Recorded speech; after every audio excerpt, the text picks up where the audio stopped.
Hello, everybody. Welcome to episode 2 of the 1989 Arcade Bar podcast. Oh my gosh, I'm so sorry we're running late to everybody that was hoping to join us live.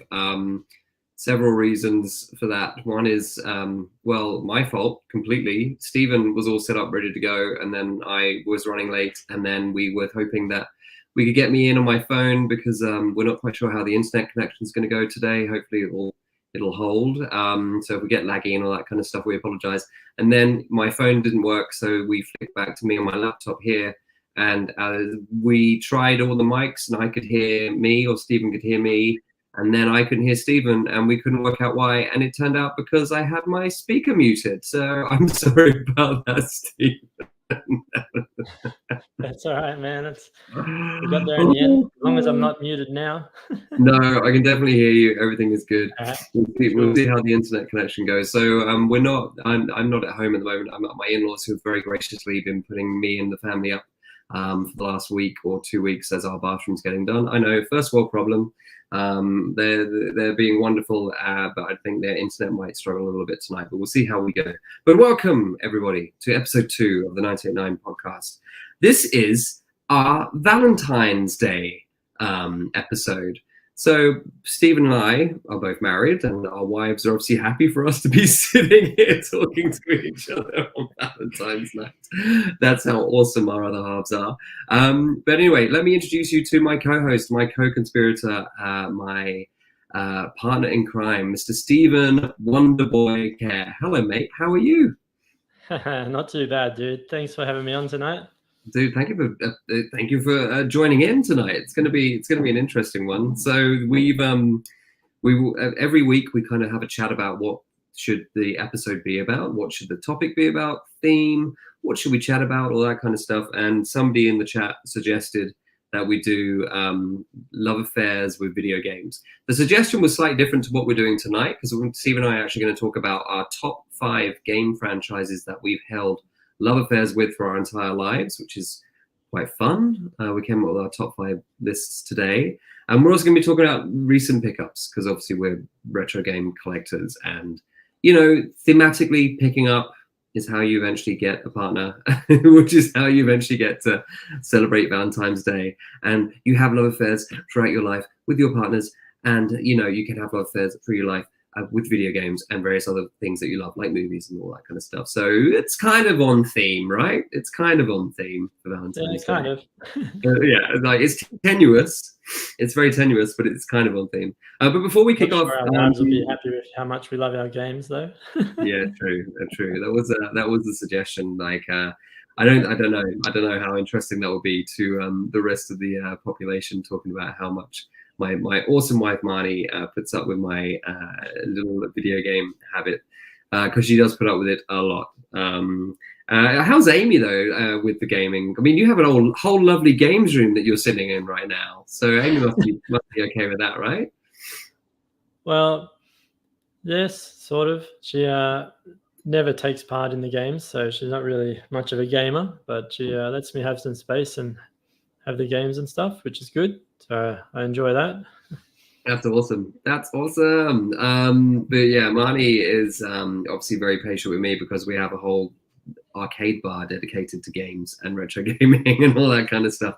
Even though Marnie doesn't partake. Oh, she's in the bar, she'll play a couple of things, but she's not really into anything at home. Hello, Buzz. How you doing, man? Thank you for joining us. How are you doing? Are you well, Buzz Clinton?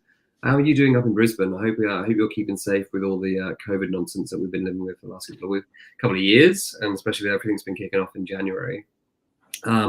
Very quickly, I just wanted to. So some news broke today that Marty McFly has already commented about on YouTube, which is the very sad passing of Ivan Reitman, director of Ghostbusters, Twins. Lots of other great sort of 80s classics. He passed away rather suddenly, even though the news report said he passed away at home, surrounded by his loved ones in his sleep at the tender age of 75. Really sad news, really sudden news, because only recently I was watching like a documentary in the making of Ghostbusters. He's also on the Movies That Made Us. I think they did a Ghostbusters episode, and he was on that. And as far as I knew, he was in good health. And his son's just directed the new Ghostbusters film, Ghostbusters Afterlife. So really sad to. Oh, was that his son that directed it? Was it? Yeah, but I think obviously Ivan was still involved in it. I think he may have been executive produced or produced. So, but yeah, it was Jason Reitman who directed it. That's why it's sort of in the family. You know, it's got the look and feel of the original movies, and obviously all the other guys came back and did it. But yeah, very, very sad news. You know, when you think about directors and movies and filmmakers who've kind of shaped our childhood, Ivan was definitely up there. I did have to double check his filmography actually, which sad to say I didn't know a lot of his other films off by heart. So I knew he did the 2 Ghostbusters movies, 1 and 2. I knew he'd done Twins, which I love, with Arnold Schwarzenegger. Twins with Arnie and Danny DeVito. Yeah, I love that movie. Like it's so good. I used to watch that so much when I was a kid. That was in 1988. But he also did pretty much all the comedy films with Schwarzenegger. He did Kindergarten Cop. He did Junior. A lot of these. As director or producer? As director. Oh, okay. Director and producer on all of those. So Twins, Kindergarten Cop, and Junior. He also did things like Father's Day, 6 Days, 7 Nights, Evolution. I didn't realize he did My Super Ex-Girlfriend. He directed that one. But yeah, he did quite a lot of stuff. He did the Stripes movie. He did Meatballs, which I think was famous for having Bill Murray's first ever sort of starring role. And he produced a lot of stuff prior to being a director as well. So he produced things like Animal House and Heavy Metal, Stop or My Mum Will Shoot, Space Jam. I didn't realize he produced Space Jam. Wow. Heavy Metal's a classic. I love Heavy Metal. Yeah, that's the I've never seen it, right? It's the animated feature film, right? Yeah, that's it. You've never seen it, really? It's on my list. I promise, it's on my list. Yeah, he produced. Actually, wow, he produced the 2016. He's got a producer credit of the 2016 Ghostbusters reboot, as well as obviously producing Ghostbusters Afterlife. He also produced things like Up in the Air, Private Parts. So he's like his filmmaking CV is really impressive. I mean, he's produced a ton of stuff like Beethoven, things like Eurotrip. So a lot of comedies, a lot of like, you know, kind of stoner style comedies as well. Didn't really do that much TV, was definitely in the sort of filmmaking, making feature films role. So yeah, really sad. And yeah, it's very sudden, very weird news to suddenly kind of pop up on a news feed today. So yeah, I know a couple of movies I'll be watching if I get any time over the weekend to rewatch the 2 Ghostbusters movies. I don't know if Ghostbusters Afterlife is out on digital yet. I think it might be. I know it's coming out on Blu-ray in April. I don't know if it's like been fast-tracked to digital yet. Yeah, it's I watched it over Christmas. It's a pretty good movie. I really enjoyed it. I spoiled it for myself. You're in for a treat. I did kind of know about the I don't want to spoil it here if nobody's seen it, but I did know about the return of certain things and certain characters and how that works. Yeah. Did you like it? What do you think? If you're going to give it a score out of 10.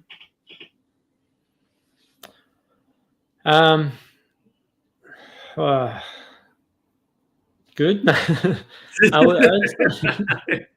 would say I kind of really enjoyed it because it was a continuation. So I'd put it up close to 10. I'd put it like an 8 or something. As much as the reboot kind of was, it just felt a bit, I don't know, it just felt like a reboot. This didn't feel like a reboot. It was a continuation of the story, which I don't know about you, but I can't stand reboots.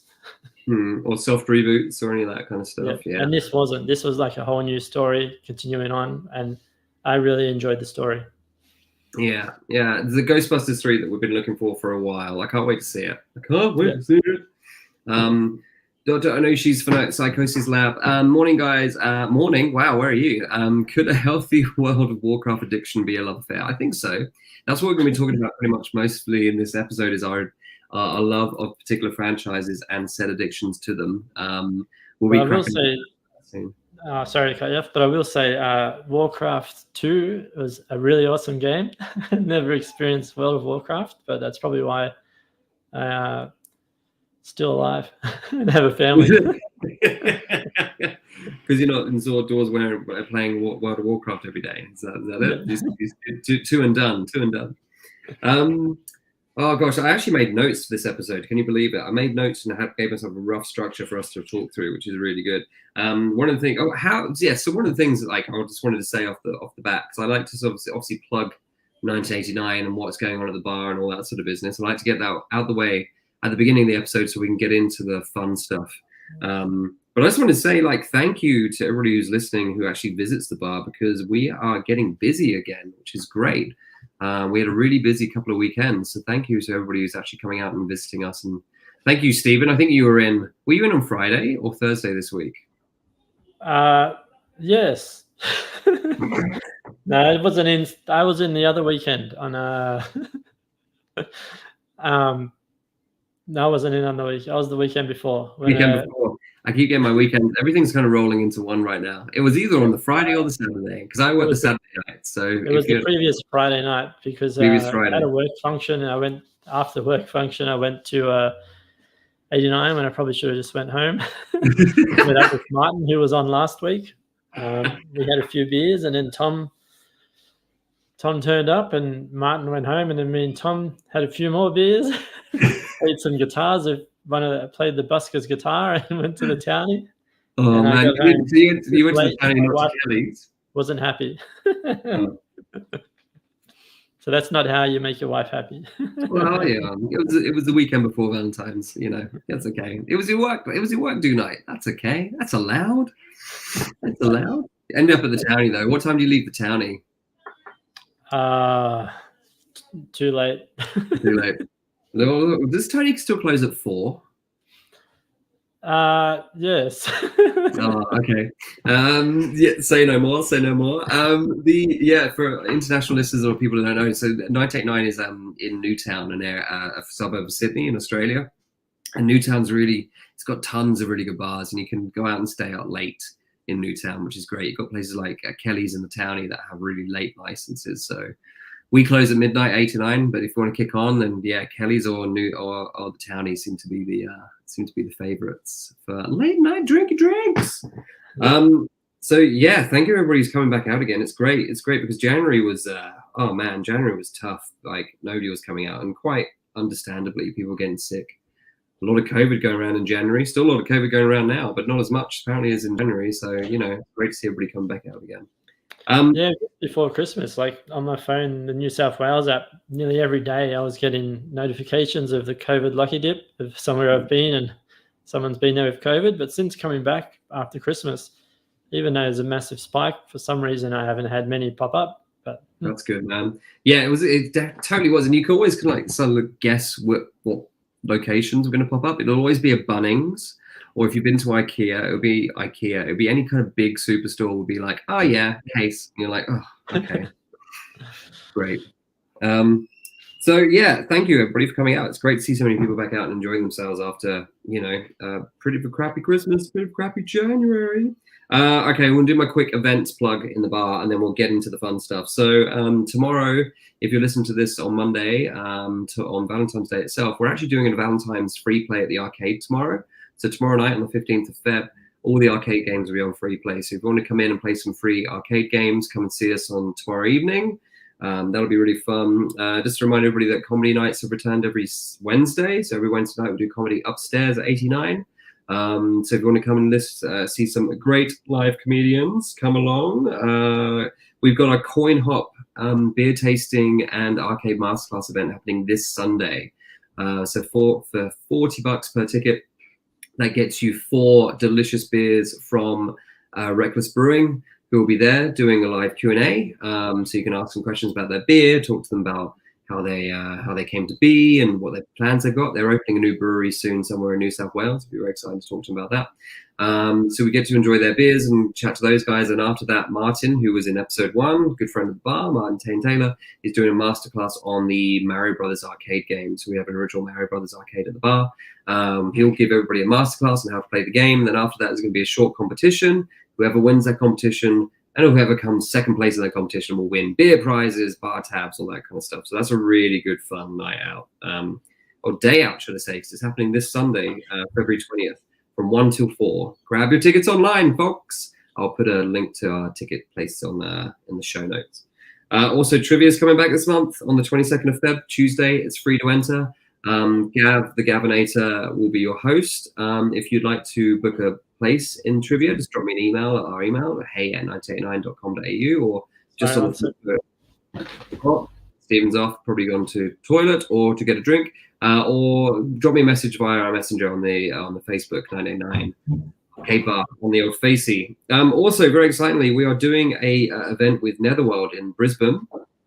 We're doing an NBA Jam competition, which is called From Downtown, and Hop Nation Brewery are getting behind it, which is very exciting. They're brewing a beer which I cannot pronounce. I think it's called the Slammarama Dama Ding Dong or something like that, which is a I think it's a hazy pale ale. Delicious beer made especially for the event. We will be serving this beer at the event, which is happening on Thursday, the 3rd of March. It's a 2-player versus 2-player NBA Jam competition. So the idea is that whoever wins this leg of the competition will be going against the winners of the Netherworld leg of the competition, and the Netherworld winners will be coming down to New South Wales to play our winners. That's going to be a really fun comp. If you love NBA Jam, come along to that. It's $40 a ticket, but that's for 2 players, and you both get a beer, you both get an enamel pin, special edition. It's going to be really, really fun. So check our Facebook and our website for details on that one. It's great. And also the first time that you're putting that one on, or is it? Second time. We put this on, I think, back in 2019 as well. With Netherworld, we did a similar sort of thing, and our players got flown up to. So it was Chris and Sam, our players who won the competition, got flown up to Netherworld, and they won the competition up there. So they're kind of reigning champions. So I'm hoping that 89 is the reigning champion. 89 is the reigning champion. So we need to keep hold of that the ashes of that. You know, I'm not going to burn my NBA Jam cabinet and put it anything like that. But if we can retain the glory, that'll be great. So I think Chris and Sam are up for it. They'll be playing with this one as well. And who knows if they can keep hold of the glory, that'll be awesome. The dates of King Street Crawl have been announced as well. So King Street Crawl, if you don't know, in Newtown is a weekend-long festival of live music, food, and all that kind of stuff. We're going to have our arcade on free play for the entire King Street Crawl. And the dates of that are the 11th to 13th of March. It's been pushed back a few times. Basically, King Street just turns into one big live music venue. A lot of venues around King Street just put on tons of live music. So check out the King Street Crawl. And also the Flea Pit, the VHS Flea Pit is going to have a massive return, hopefully next month. We'll see how we go, which is our VHS film nights that we do at the bar, where we screen cult, ridiculous horror, science fiction, fantasy movies directly off of VHS for the finest 4x3 fuzzy picture and quality sound. So there you go. There's my event plugs. There's tons of stuff happening at the bar. Please check out our Facebook, our website, all that kind of stuff for what we're doing. All right, I got that out of the way, Stephen. It's out of the way. I don't have to do any more plugging. Sorry? I'm not on mute. You're not on mute. Sorry, man. That was 15 minutes of plug. I do apologize. That's all right. I won't let you live it down. Yeah, I need to kind of see if I can get it down to like a good sort of tight minute of like, these are the things, go to the things, they're really fun, come and join us. If I can do that every episode, that'd be amazing. That'd be my goal, I think, by episode 3 or 4. Let's see if I can just get it whittled down. All the events you put on are great. They're always a load of fun. Been to a couple of those coin hops previously and just had a great time. So get down for it this weekend. They're really good if you like drinking beer, that's for sure. We definitely don't skimp on the beer. For $40, you get a nice amount of beer, and you can win more beer. And the arcade, learning about the arcade is really fun as well. So yeah, please come along if you like. Tickets are available on Eventbrite. www.989arcadebar.eventbrite.com. There you go. There's a nice plug. Anyway, Stephen, how have you been? Not too bad, considering we're just coming out of 2 years of the pandemic. Yeah, I know, right? But start of the year, so far, so good. Work going okay? Yeah, it's all happening. I'm still employed. That's good.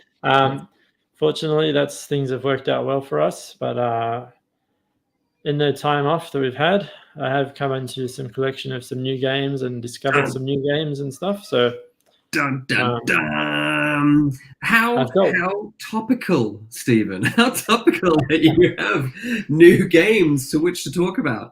So, would these be pickups by any chance? Possibly. Pickups that my wife knows about, but probably should be discreet. I'm exactly the same. I'm like, I've got a few here that Marnie's doesn't know about yet. So I don't know if she will ever listen to this podcast, but if she does, she'll be like, "Hold on a second, you didn't have those last week." I'm like, oh, I don't know, they're fun. Yeah. Well, Steven, get a text message. What you got? Get a text message. What did you buy? What's that package at the front door? So the other day, last week, a new game arrived. It's actually a Master System game, and it's a homebrew game. I pre-ordered it last year in November because there's a little French developer I think it's developer something. They're called Two Minds, and they do the homebrew games and put them in like proper versions. So what it is here, it's Voyage, A Sorcerer's Vacation. That art looks great.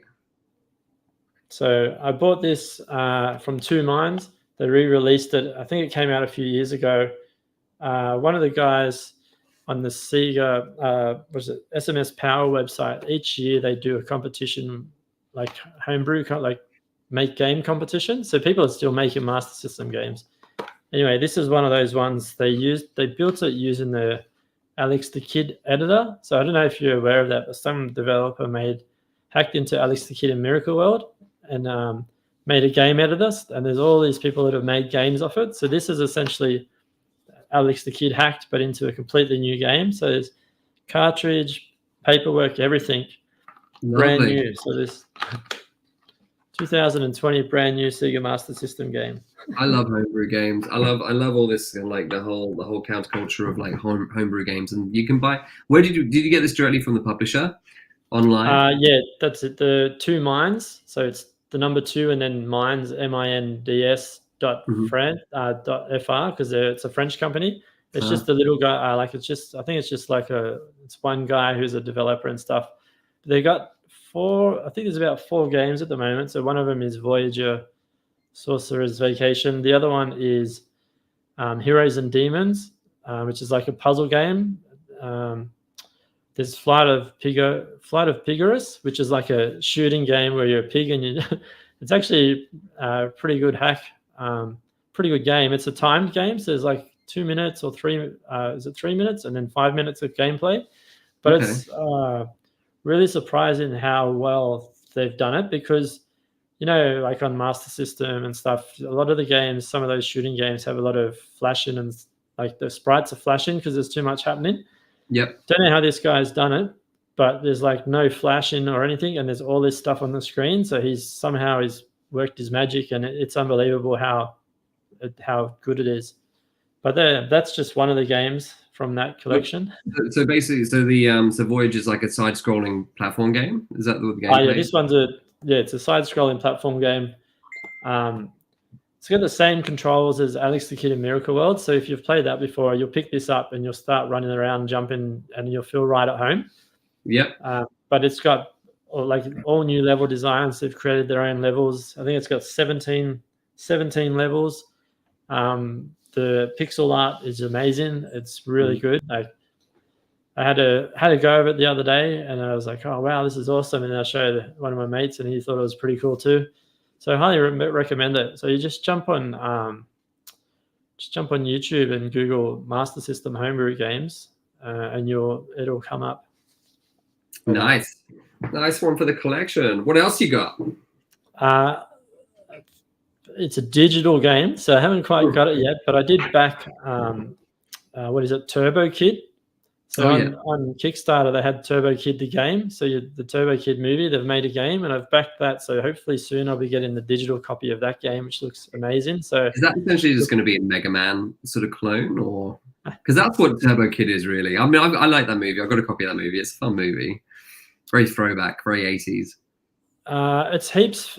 It's really fast. So you could say it's like Mega Man's sort of, but it's got the double. I think it's got a double jump, and it's super fast action gameplay. Like a lot of the new 2D, like how they're doing, and they're revisiting making old 2D games, but the more modern way of doing it. There's also a bike. You get this bike, and you can ride around and do jumps and stuff too. So it's going to be interesting, but it looks like it's going to be fast paced. So looking forward to that. Let me try to think what else I've picked up recently. How's the Master System collection going? Was the last. See, for people who are listening, you probably can't see, but Stephen's got a lovely little. He's got a lovely games room. He has a whole back shelf of Master System games because Stephen is a big Master System collector. How are you going with your Wonderboy Master System world record score, Stephen? Sorry, I was just trying to have a look to see. I can't remember what games I picked up at the last retro market you had on at 89. But yeah, Wonderboy is going well. I'm still holding the record for Wonderboy on a Master System. There is room for improvement, and I plan to revisit that soon. And you still got the arcade? Still got the arcade high score as well? Yeah, still got the arcade high score at the moment. Somebody did beat it unofficially last year when in the battle of the. Sorry, I keep getting mixed up. Is it Battle of the Arcades or what's the monthly one again? Arcade Wars is the competition. That's another thing we're doing at H9 this month. So Arcade Wars is a worldwide arcade competition between a load of arcade bars and arcades. Every arcade plays the same game. All the different players from different arcades try and get their highest scores, and it's put onto a global scoreboard. It's run by One Up Arcade in Brisbane by Stephen, great chap, great arcade. And this month it is Raiden that we're playing. So anybody wants to pop into 89 and put a score down, let me know. We can sort that out for you.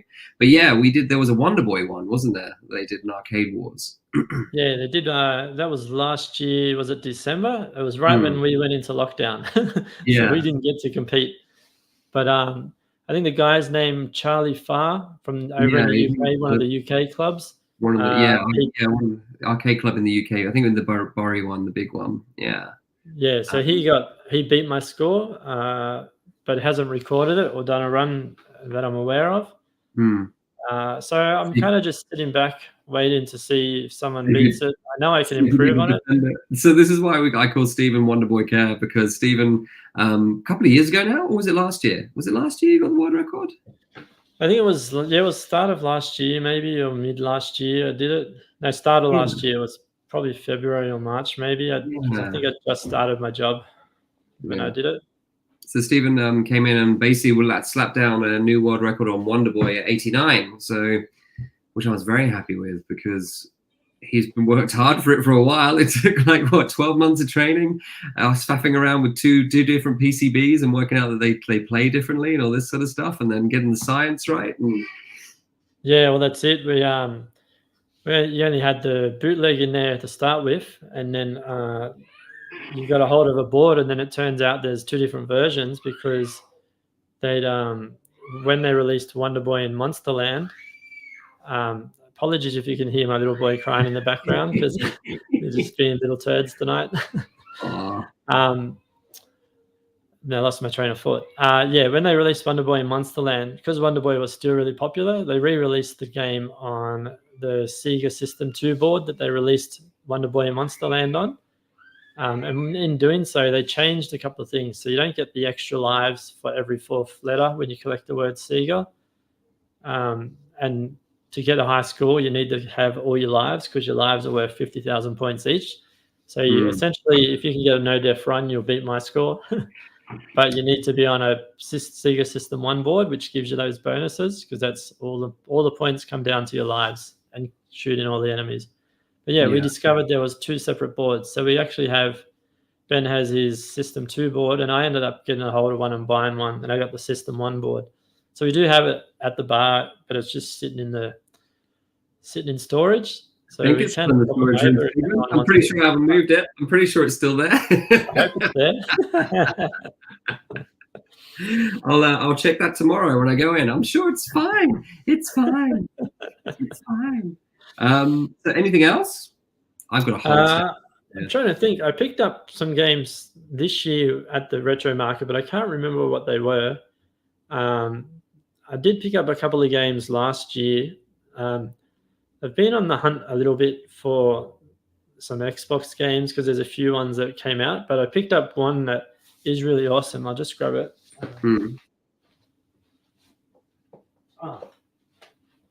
Actually, I just remembered one of the other ones. So there was one that I got at Christmas that I'll mention first, Blasphemous.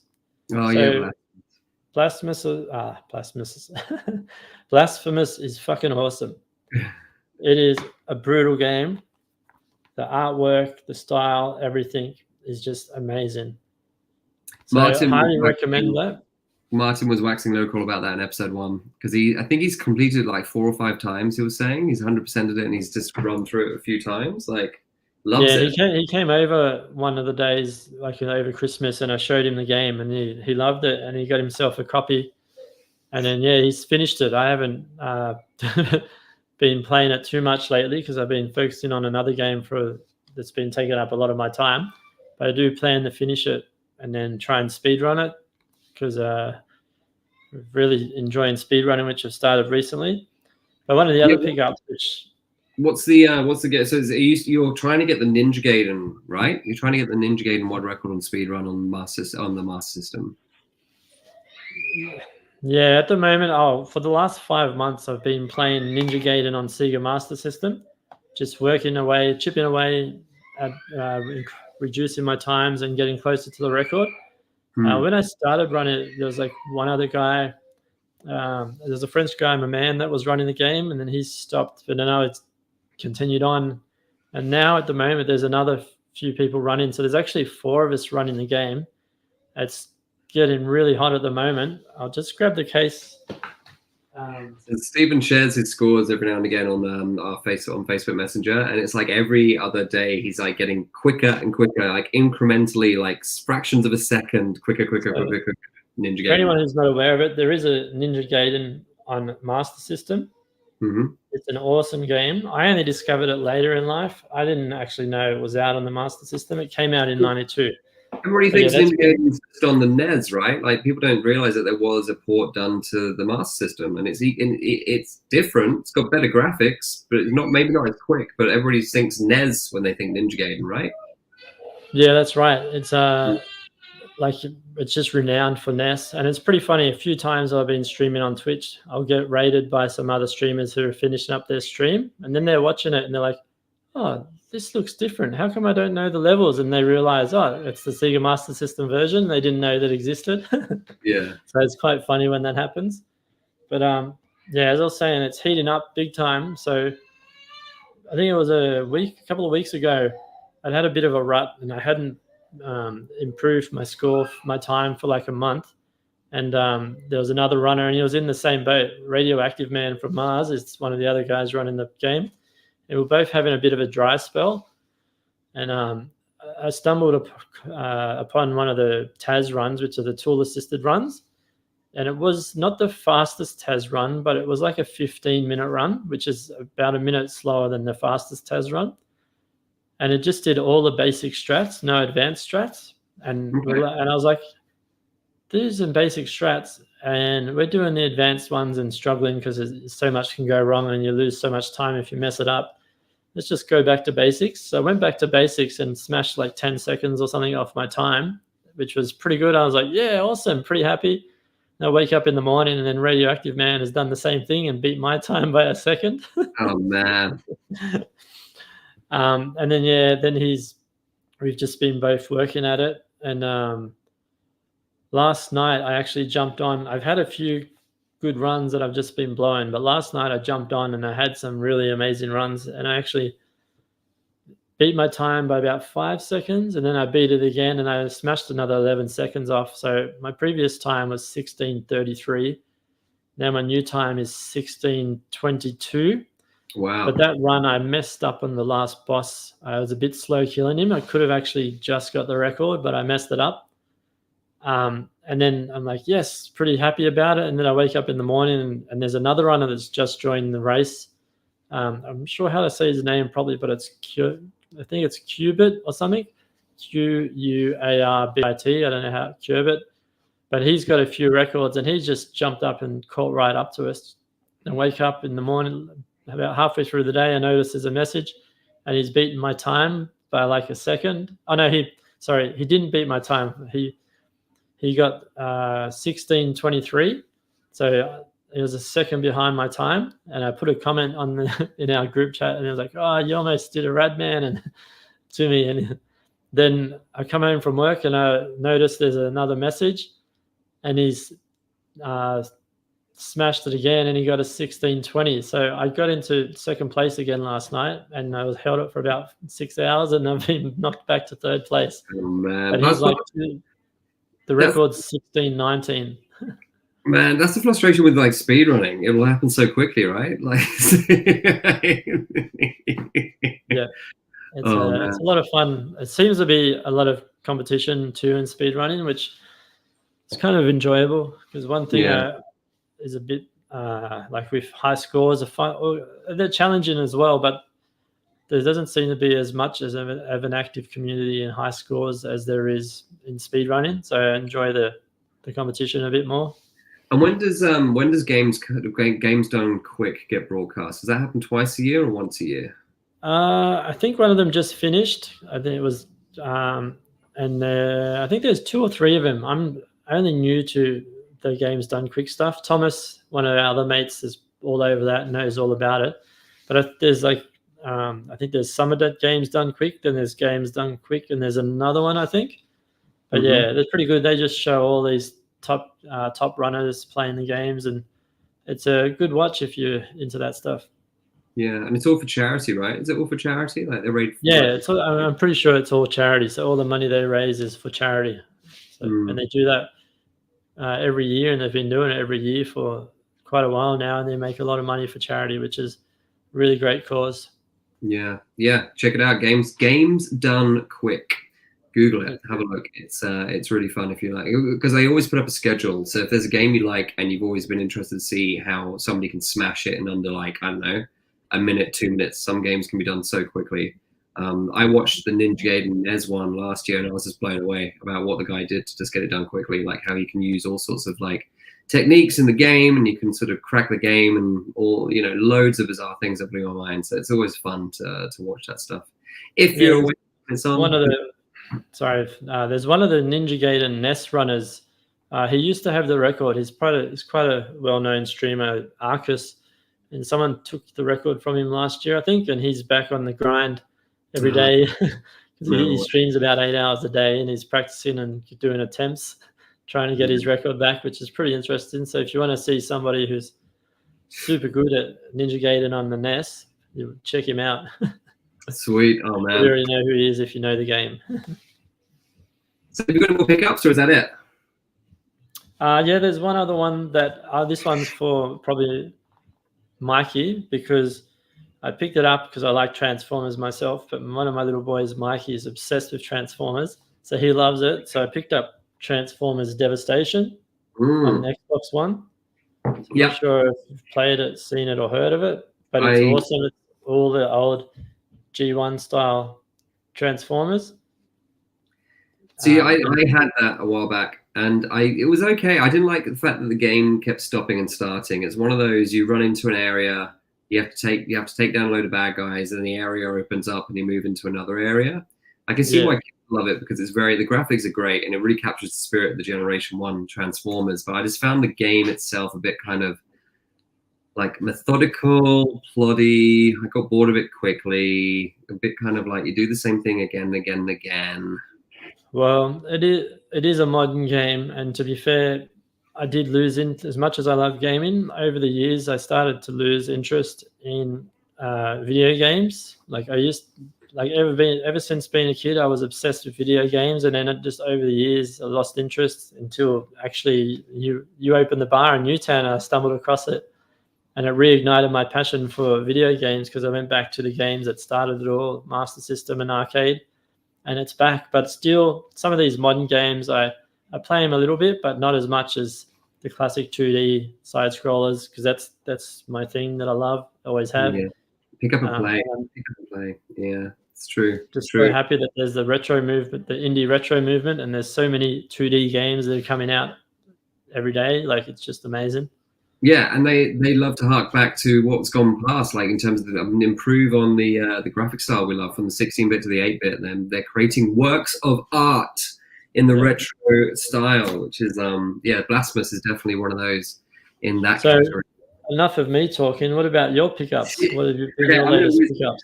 I'm going to whiz through these because I got a whole stack of games because I have a problem, and also because I've kind of like started collecting again. I moved recently, and I discovered this really good CEX near me that does stuff really cheaply. So I've kind of used that as an excuse to kind of get a few bits and bobs. So I've sort of tried to sort of slow down on the NES, Mega Drive, all that kind of generation. I've moved on to. I learned recently. I'm ashamed to say. And this will kick things off, that the Xbox 360, a bit like the PlayStation 3, is backwards compatible to some Xbox games. And I ashamedly only learned that maybe 6 months ago. So I've been starting to collect Xbox games because I know I can play them on my Xbox 360. So for instance, I got a copy of Spider-Man 2 because I'm a big old Spider-Man fan. And if you play like the new Spider-Man for the PlayStation 4 and the Xbox One, a lot of the gameplay was sort of lifted from this. And when I learned that they voices this entire game, so you've got Tobey Maguire, you've got Alfred Molina, you've got all these great actors who were in the original Spider-Man 2, voice all of the characters in Spider-Man 2, the game. I was like, I'm in. Give me. And then I realized that if you pick this up on the Xbox, it's a lot cheaper than getting hold of a PlayStation 2 copy. Like a PlayStation 2 copy goes for quite a bit now. When I say quite a bit for a PlayStation 2 game, it's like 20 odd bucks. This one I picked up for like 10 bucks, and it's an Xbox game. And arguably Xbox is a little bit more powerful than a PlayStation 2, so this actually runs better. So I was very chuffed for that, and it's actually a really fun game. Yeah, Spider-Man 2 on the Xbox. Have you ever played that one? I'm trying to think. I don't think I have, because you said it was on PlayStation 2. Yeah, and Xbox. I remember playing a Spider-Man game on PlayStation, I think. I played out of the one on PlayStation. And then I also played Stanley voicing like the tutorial. I think it had Stanley and also had Bruce Campbell voicing the tutorial. I think it Oh, really? Yeah. Yeah, I think that was the one I played. I don't think I had one on the PS2 from memory. I may have, but I did have one on the Master System that I used to play all the time as a kid. It was Spider-Man versus the Kingpin, I think it is. Mm-hmm. So, you'd fight the Kingpin and the Lizard. I can't remember what the Lizard's name is. I think Dr. Connors, the Lizard. He's literally called the Lizard. And you'd fight Electro, and you'd fight Dr. Octopus as well, Doc Ock. It was actually a pretty cool game. See, I think Spider-Man games, like Spider-Man games in the 2D realm, the old 8-bit and 16-bits are actually they're really charming. Like Spider-Man on the Mega Drive is a really charming game. And then Spider-Man is it Maximum Carnage, which is a side-scrolling beater on the SNES. I really enjoy as well, just because I like side-scrolling beaters. So maybe we should do a whole episode one day devoted to Spider-Man games. I'll be totally down with that. But continuing my Xbox obsession right now. So I'm also collecting games I've never heard of. This is what I really enjoy about the retro game collecting hobby. It's relatively inexpensive depending on what you're getting, but also you kind of discover games that you missed when they came out. Like I'm finding a lot of games I totally missed when they came out back in the, late 90s, early 2000s. When I had like my period where I wasn't playing games as much as I used to. But this one I've discovered recently. I've not booted it up yet, but it's called Still Life. And it's a basically like a point and click adventure, which I really enjoy. I really enjoy point and click adventures. This one is about a character called Victoria McPherson, who is a brilliant young FBI agent who's investigating a serial murder case. The body count is out of 5, and with a lack of real leads and a mountain of circumstantial evidence, Victoria is beginning to show signs of fatigue and stress. And it's all about her going away, and then suddenly the murders follow her. So it's like a point and click adventure, but on the Xbox. So I'm really excited about playing that at some point. And then this. Because have you ever played the Dino Crisis series, Stephen? You know what? I haven't actually played it, but I remember when it came out and I got super excited about it. But I don't know why I never played it. Because when we talk about our gaming love affairs, spoilers, Resident Evil is totally on my list. And when basically the same team that did Resident Evil did Dino Crisis on the PlayStation 1, which is essentially Resident Evil with dinosaurs. Replace the zombies for dinosaurs, you got Dino Crisis. I've got a copy of it on the PS1. The third one, which came out on the Xbox, maybe was an Xbox exclusive. This is Dinosaurs in Space. Basically, the year is 2546. The Is that starship. Dino Crisis 2? It's sorry. Is that Dino Crisis 2? It's Dino Crisis 3. Oh, 3. So you had 1 and 2 came out on the PlayStation 1, and then you had 3 that came out on the Xbox. You're in a starship, and it's been missing for 3 centuries, and suddenly it reappears without warning. What could have happened to it? Oh my god! Suddenly it's got dinosaurs on. So it's a Dino Crisis in space. Everything has to go to space, right? When a franchise is kind of like reached almost the end of its life, they send it to space. You know, Hellraiser went to space, Jason went to space.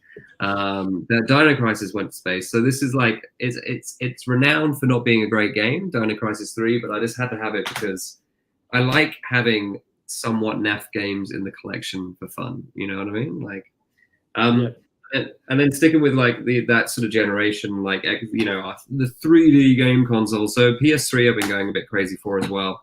This one I found, which is actually sort of sought after. It's called Alice the Madness Returns. It's starting to kind of go up in price in the collecting circle.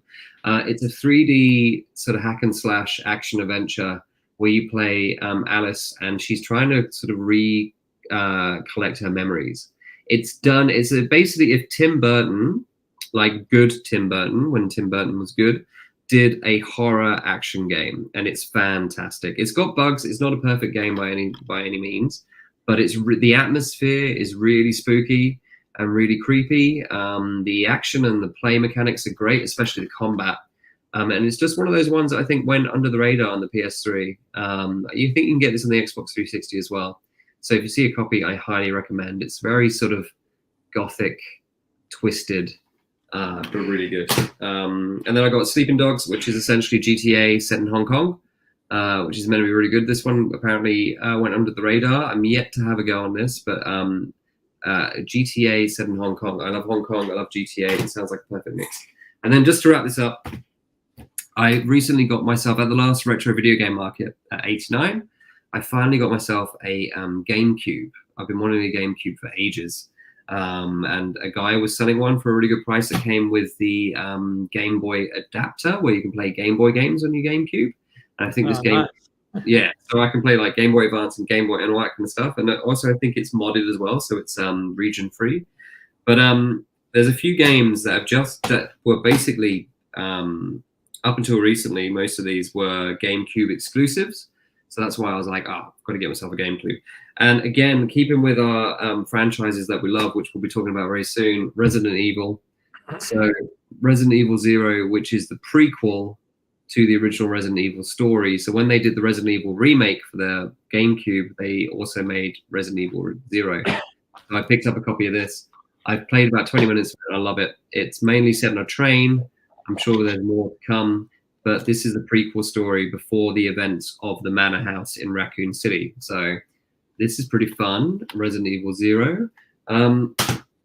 Star Wars, I have Rogue Squadron on the N64, so I grabbed a copy of Rogue Squadron 2, because I'm a sucker for these old school Star Wars games, because a lot of them are just vehicle-based, so you get to fly the X-Wing, you get to fly the Millennium Falcon, and all that kind of stuff. But this one's really good, because it takes, makes good use of the GameCube's graphics, and it's really immersive and fun. A little bit clunky, but...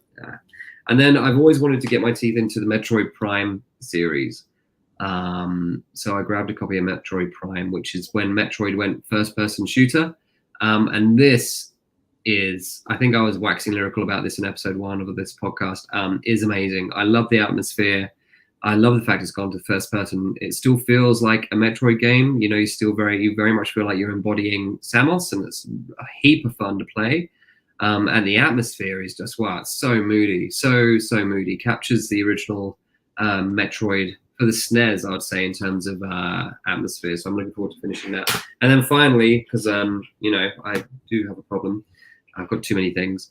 Star Fox Adventures, which I know this game started life as something else, and it was reskinned as a Star Fox game. So they had an extra thing for the extra game in the franchise. But I'm yet to play this. But I picked it up again because I'm a big Star Fox fan. I've got the, obviously, Star Fox Star Wing on the SNES, and I've got Lilac Wars in the N64. So I was like, I've got to give this go on the GameCube. There is another Star Fox game on GameCube, which I think goes for a lot more than Star Fox Adventures. Maybe I'll get that one day. But yeah, look at that, Stephen. Look at that stack. That's a nice collection. You've got more than me. I can't remember what the other ones were, but the GameCube is an awesome system. I remember having one of my exes having a game or getting a GameCube, and we got a few of those games. And I remember when GameCube first came out, everyone got, because like yourself, I'm a massive Resident Evil fan for the games, and they're like, oh, all the Resident Evils are getting exclusively re-released and licensed for the GameCube. But then the GameCube didn't do very well. Yeah, but there were some awesome games on there, and I was going to mention Star Fox, and you brought it up as that last game you picked up. I don't know if it was that one or the other one you might be mentioning, but I think there's one called Star Fox Assault. I think that's the good one. I think Star Fox Adventures is okay, but like I said, it's a reskin of a game that was meant to be something else, and it just got turned into a Star Fox game. I think Star Fox Assault is a good one. Because I'd never really played the other Star Foxes, never got into them, but I played the one on the GameCube because it had some over the third-person style stages where you'd run around on foot and do some levels and stuff, and I really enjoyed that part of the game. And then, funnily enough, the Metroid series, I've never actually played any of the Metroid games. As a kid, I remember some friends having a Nintendo and they'd have Metroid and I'd try and play it and I just couldn't work out what to do and just didn't know what the hell I had to do and just never got into them. So I've never actually played any of the Metroid games properly. Oh man, do you have a GameCube or not? No, not anymore. My little brother had one, but I'm not sure what he'd done with it. But I remember playing Resident Evil 4 on it when it came out, but it's not really. Here's a question for you, since you're such a Resident Evil fan and anyone else who's watching. So Resident Evil 4, so there's Resident Evil 2, Resident Evil 3, the real Resident Evil 4, and then Resident Evil 4. The real, in my opinion, anyway. So what's the real Resident? Yeah. I get what you're saying. A certain game that came out for the Dreamcast and the PlayStation 2 before Resident Evil 4. Yep. I don't know whether we've got enough people watching us live to comment about that, but you're talking about Code Veronica. That's the one.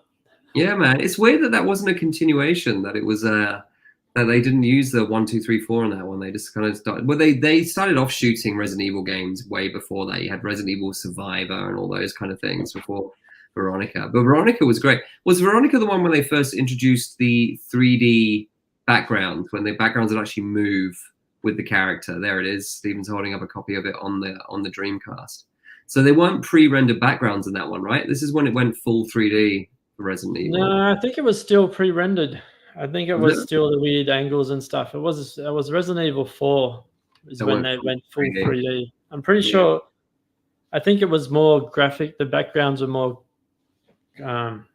like they weren't as realistic, I think, as the earlier games because they kind of had that more cinematic style thing, whereas this Resident Evil was a bit more 3D because of the era.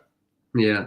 Well, this is a nice segue into what we're here to talk about, the meat and two veg of the episode, which is our Steve and I are going to talk about our gaming love affairs, so franchises of games that we've loved all our lives. We've had lifelong love affairs with these games. So Steve and I have written down our top five game franchises that we've loved our entire lives and continue to love. So even if this franchise released a shitty game, would still be faithful to the cause and go out and purchase it and play it and all that kind of stuff. So what we'll do, should we do one each and go through our 5? Yeah, I reckon we'll go 1 for 1. 1 for 1. Okay, you kick it off. You're my guest. Come on. Guest first. All right. I suppose I'll touch on I'll keep it retro to start with. So one of my first console as a kid, which is a love affair as well, is the Sega Master System. Always was my first and always will be my most favorite. But the first actual game I got, so I had a Master System that had Hang On built into it. and I fucking hated Hang On. I don't like racing games, but my parents bought me Wonderboy. So that was when I first discovered Wonderboy, On the and it Master was System. I got Wonderboy on Sega Master System. Although when I think back, Wonderboy 3 on arcade I'd actually experienced before I'd ever played a Master System or got Wonderboy. But yeah, Wonderboy 1, the original Wonderboy, was my first kind of game that I owned, and then just played the absolute shit out of it. And then I've always loved it, and I've always gone back to it. One of the things I noticed when I first went back into '89 is like, holy fuck, they got a Wonderboy. And years ago, the townie used to have a Wonderboy there, and we used to turn up there late at night and play Wonderboy. Awesome. But as everyone knows, Wonderboy had massive offshoot of games and a big series, and still running today in some degree. So the original one was Wonderboy, and then the Wonderboy 2 in Monsterland came out. So I'd never seen that in the arcade, but I saw that there was a Wonderboy 2, and I ended up getting it as a kid. Ended up getting it as a kid, and I remember getting it home and like, oh yes, the new Wonderboy. I was so excited to play it, and then it's like I'm like, why does it look different? And then you get like a Sword and Shield, and like it's a totally different game, and I was like, Yeah. What the fuck is this? This is not Wonderboy. It's a great game, but when I first played it, I'm like, oh. So because you're a kid, you've got 2 games or 3 games, you just play the games you get. So I ended up playing it and finishing it as a kid, but I was just like so disappointed because it wasn't the Wonderboy that I was imagining. Yeah. And then I ended up getting Wonderboy and the Dragon's Trap on Master System, which is an amazing game as well, but it's not Wonderboy. So the series goes off on this whole new tangent, and it's an amazing series, and the games are all really well done. But to me, they're not Wonderboy because they're not the traditional Wonderboy element. And then, funnily enough, there's the NES. There's the whole licensing stuff, and that they released it on. I think it was, I don't know off the top of my head, but someone had the license, so they couldn't use Wonderboy, so they changed it and called it Adventure Island on the NES, Master Higgins, and it's just Wonderboy reskinned with a few tweaks. But as a standalone game, it looks pretty good, and plan to visit it one day. But Wonderboy, I don't think there's been a bad Wonderboy game in the series. Yeah, I think so. Even though they're different, like the key, if there was going to be one thing that kind of links them all together, is that they're all platform games. Yeah, they're all platforms. And then there was, and there's so many. There's even just recently one came out, but I was under a new banner. So I'm trying to think, after Monsterland, they made a Monster World, which I recently picked up last year. I actually picked that up on the Master System, and it's different again to Dragon's Trap, because in Dragon's Trap you change into all the different animals. Yeah. In Monster World, as far as I know, you don't change into any animals; you stay as the boy the whole time. Yeah. But just recently, a couple of years ago, they re-released Wonderboy and Dragon's Trap on modern consoles and did the whole thing where you switch between 8-bit and modern cartoon graphics. I love it when they do that. With remakes and remasters, it's so much fun. So I haven't played it personally because I played the shit out of 3 when I was younger, and to me it's the same game, and it's not the original Wonderboy. Yeah. But funnily enough, they released after that, there was another one, but it's called Monster Boy. So it's still part of the Wonderboy series, and it's one of the original designers of Wonderboy and Dragon's Trap.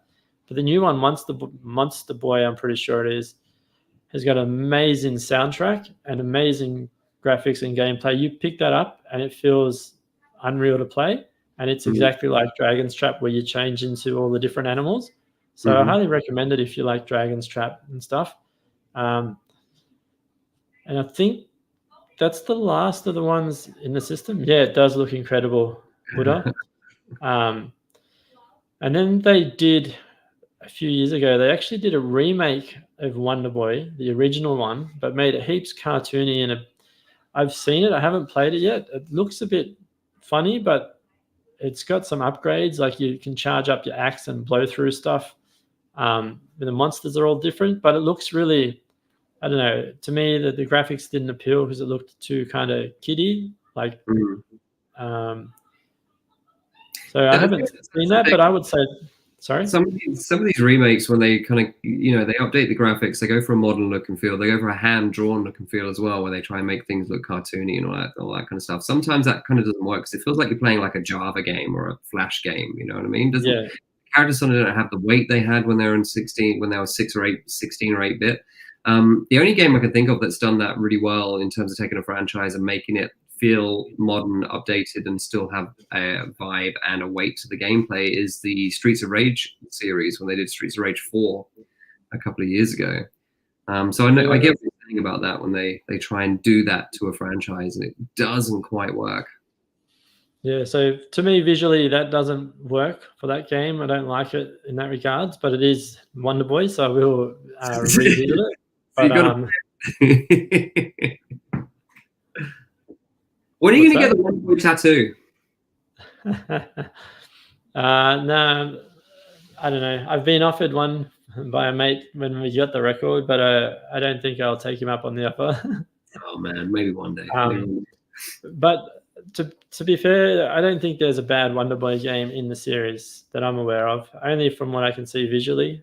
But I personally, they're all shit compared to the first one, but they're not really shit. They're actually awesome games.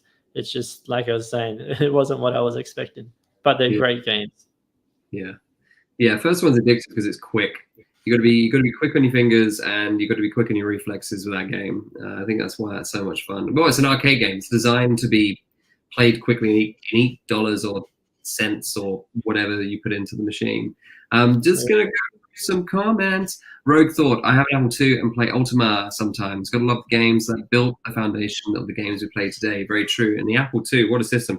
I unfortunately never got to experience any games on the Apple II. I would have loved to have played the original Prince of Persia when it came out on the Apple II. I'd love to experience that on the original Apple II, but that was pretty special back in the day. But 3D 2019, I had a 64 cartridge of Wonderboy. I was going to donate it for your record attempt, but I cannot find it. Oh, really? Wouldn't that be incredible? I actually borrowed one of my mates.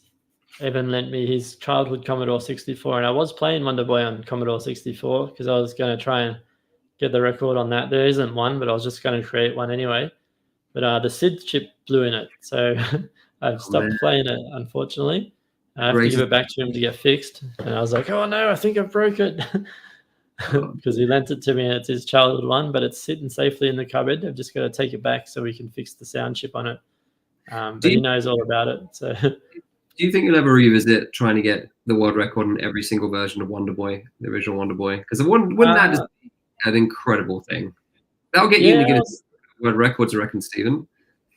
Yeah, I still want to do it. I wouldn't mind doing it. So I was planning to just get the high score on every version. But it's just a bit tricky to get a hold of some of those older ones. What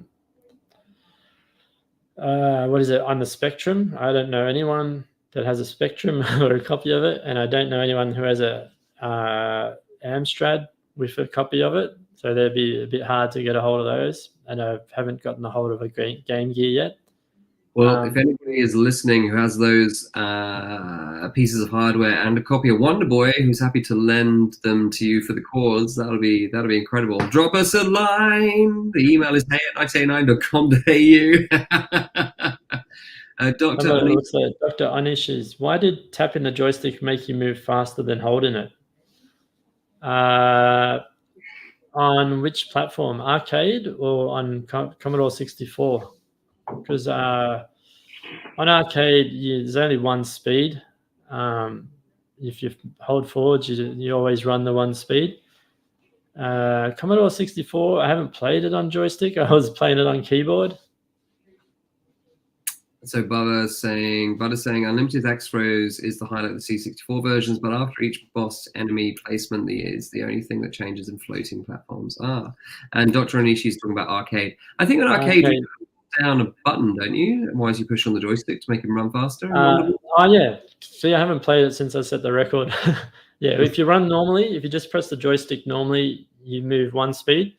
But if you hold the shoot button down, which is throw the axe, you run faster. So tapping the joystick won't make you run faster. It's when you hold down the shoot button that makes you run faster.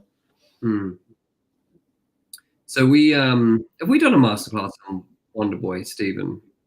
Yeah, we did the one of the we did coin hops.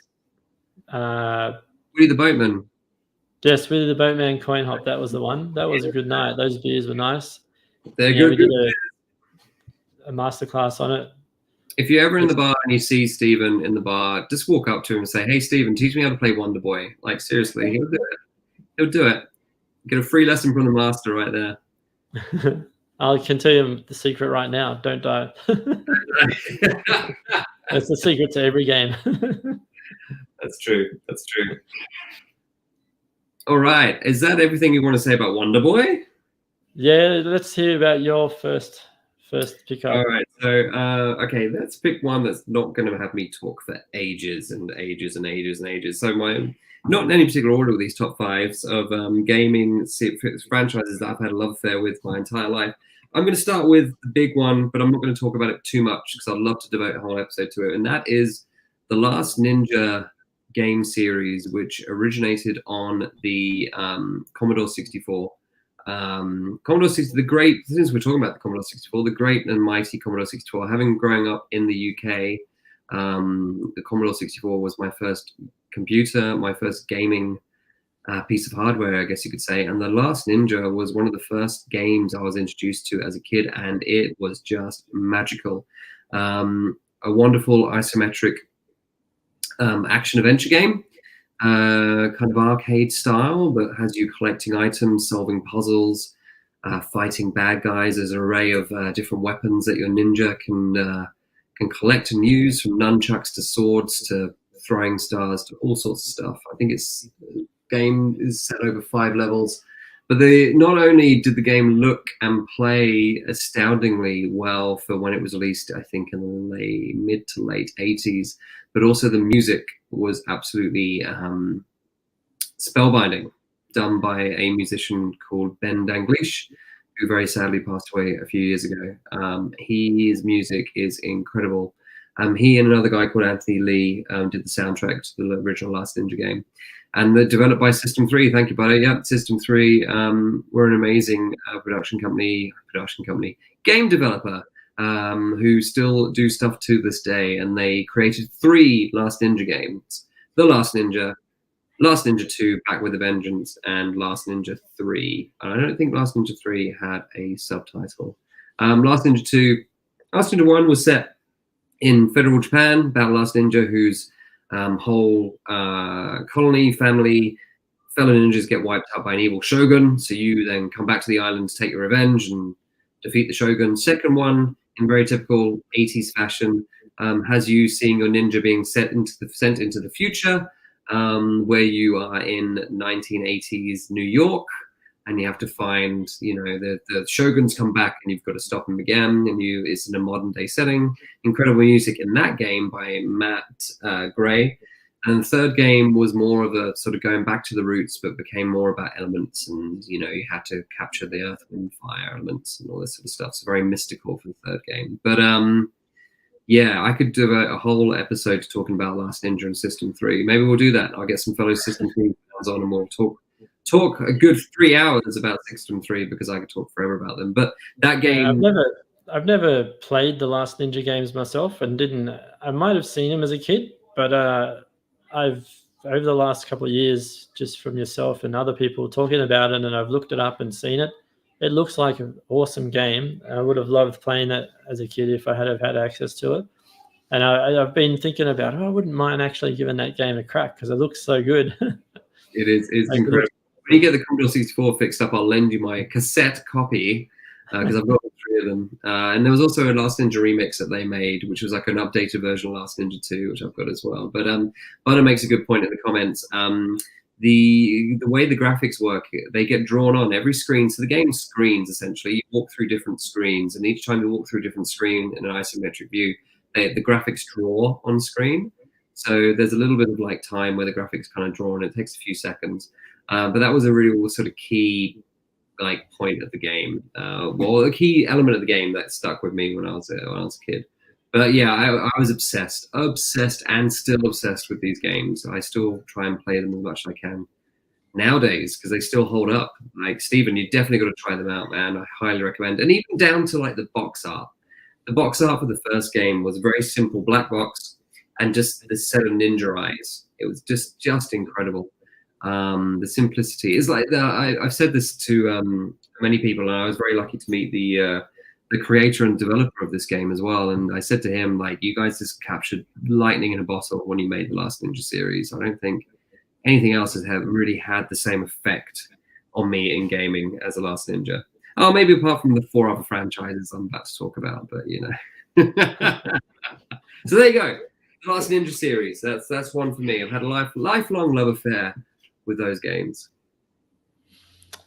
All right. So this is my second one. I suppose we'll jump into. It started on the Master System as well, but it actually came out at the same time as Mega Drive. Is Sonic the Hedgehog. So as a kid, I just loved Sonic games. I was obsessed with Sonic as a kid, and having a Master System, I got the Master System version. So it's like a budget Sonic, but it's different. It stands on its own. Like, it's an awesome game. Love Sonic. Who doesn't love Sonic? Yeah, so I'd have to go to friends' houses and play the Mega Drive version, which was amazing as well. But I grew up on the Master System versions, and I loved 1, 2, and 3 on the Master System. Finished them all, and then I ended up getting a Dreamcast, and I got the first. I wouldn't say it's the first 3D one, but it was the first 3D Sonic I'd played, because I never actually played Sonic CD or Sonic 3D that was on the Mega Drive or Saturn or Mega CD on the Transformer Mega Drive, as you could call it, with all its little add-ons. But Sonic Adventure was my first 3D Sonic, and I really liked it. I think they did pretty well. They got it right on some of the levels. It is a bit linear, but Sonic's always been linear, where you just run really fast through things. But I think the 3D games, the weakest part of them is that they're too linear. Like, you run forwards and it's always forwards. It doesn't actually have much exploring. Like you guys touched on last episode when you were talking about Mario 64. They just got that down so well. Yeah. And I think that's one thing Sonic games have struggled to get once they've gotten into the modern franchises. But every now and then there is some good levels. I've played a few of the other ones. I've played Sonic Colors. I played Sonic. They bought it out on the 360, where they mixed up Sonic Adventure and 2D Sonic. Sonic Generations? Sorry? Was it called Sonic Generations? That's the one, Sonic Generations. Sorry, I just looked back at my shelf because I know I got it, but I couldn't see it. It's pretty good. I think Sonic Generations was awesome. That was so good. The 2D levels were awesome because there were some new levels reimagined and just done really well. And the 3D levels were pretty good too. Yeah. I really think they've done amazing on that. But there are some real bangers in there, and there's some real pieces of shit as well. As much as Sonic is good, mess. There are some really bad Sonic games. And the Sonic the Hedgehog, was it the 2006 Sonic the Hedgehog that came out for the PlayStation 3, which is just broken and not very good and doesn't play very well at all? Which one is that? I think is it the 2006 Sonic the Hedgehog? Which was like just a 3D Sonic. Basically, whenever they've tried to do 3D Sonic that's not Sonic Generations, it's just never really worked, right? Like, that's kind of the short. Well, the Wii had a couple of Sonic games that looked pretty good. Like, I think there was the Sonic and the Secret Rings or something on the Wii. That looks really good. I haven't had a chance to play it properly. But yeah, there's a few of the ones that aren't too great. Like, isn't there one where Sonic turns into a werewolf? And then there's one where Sonic's a knight. And Sonic Unleashed. And Sonic Unleashed, sorry, is when he turns into a werewolf. Yeah, that's one of the artwork with one of his hands, and then Sonic Shadow the Hedgehog's another one where it's like a Sonic style character with a machine gun. That's where the franchise goes off the rails a little bit. We've got to give him a machine gun. He's dark. Yeah, edgy. They had a few offshoots too, because there was Sonic Spinball, and then there was Robotnik's Mean Bean Machine, and I think Tetris Tails had a couple of games on the Game Gear on his own. Now, and you guys touched on it last week, was the Mario, the Olympics one with Sonic and Mario Olympics, and then there's a Sonic Racing to try and rival Mario Racings. Yeah, man. I've never played any of the Sonic Racing games, so I don't know if they're any good or not. But once you've played one, you've played them all, haven't you? Pretty much. I mean, like I just remember when Sonic came out, and just they did such a wonderful job with the advertising. Like Sega knew exactly what they were doing and how to tap into us as kids being the target market by basically saying, "Look how fast this game is. You're never going to play a faster game than this. Play this game because look at this character. He's a cool hedgehog. He's got red and white sneakers. It's really fast. Like, this is the game you need. You don't need this slow, dumb Mario games when you've got a fast hedgehog that can spin and do this, do that." And it worked. What can I say? Sonic, like, especially Sonic. Do you remember when Sonic 2 came out and they called it Sonic Tuesday because it was on a Tuesday? Sonic Tuesday. I remember that happened. It was incredible. My mate got Sonic 2 on import from Japan because he was that excited about playing Sonic 2. They wanted to play it like a couple of weeks before anybody else could. Like, that's how crazy my mates were for Sonic. Like, it's just, the hype's obviously calmed down a little bit. Well, I don't know, like the Sonic 2 movie trailer dropped like recently. That looks pretty fun. I gotta admit, when Sonic 2 came out and I saw the marketing, and then they revealed Tails, and you had his two tails, I was like, holy fuck, Tails is awesome, and the super game. And it was a funny story because just recently we watched Sonic the movie, and then I put it on for my little boy Mikey because he sees Sonic and goes, Sonic, Sonic. But I put it on for him, and he watched it, and he actually sat down and watched it one day all the way through. And then it got to the end where they showed Tails at the end, and he saw Tails, and he's like, Tails. And then he got like really excited and just kept talking about Tails. And it just brought me back to when I first saw Tails and was like super excited by Tails. So it was like one of those funny moments. Yeah, they just nailed it. They nailed it. Like, it's so good. You remember all the Sonic cartoons too? Like, I remember there was one of the Sonic cartoons where he used to eat chili dogs all the time. It was like, did you ever see that one? I did. I don't know what it was called. Really naff animation, right? Like, the animation was pretty naff, but it was fun because you just wanted to see a Sonic cartoon. So you didn't care. When you're kids, you didn't care about that kind of stuff, right? Yeah. You didn't care if Sonic was off character model or whatever. As long as it was Sonic the Hedgehog doing something cool, then you're in. But you're right about Tails, though. And the two-player aspect of that was so good as well. I loved that. I loved it so much. Still do. I still think the 16-bit Sonic games, they're the ones that hold up the best. If you're going to play Sonic, you just go back to those. Yeah. Well, they released the Sonic 4, I think it was on Xbox 360 and it was probably PS3. They did release a Sonic 4, but they did it in parts. So they released like Sonic 4 Part 1, which was like about 4 levels or something. And then you finish it and they're like, oh, wait for Part 2. And then they released Part 2. So they released it, I can't remember if it's 2 or 3 parts. It was one game, but they released it in different episodes. So it was a bit shit that they did that, but the games are actually really good. I really enjoyed playing them. Yeah.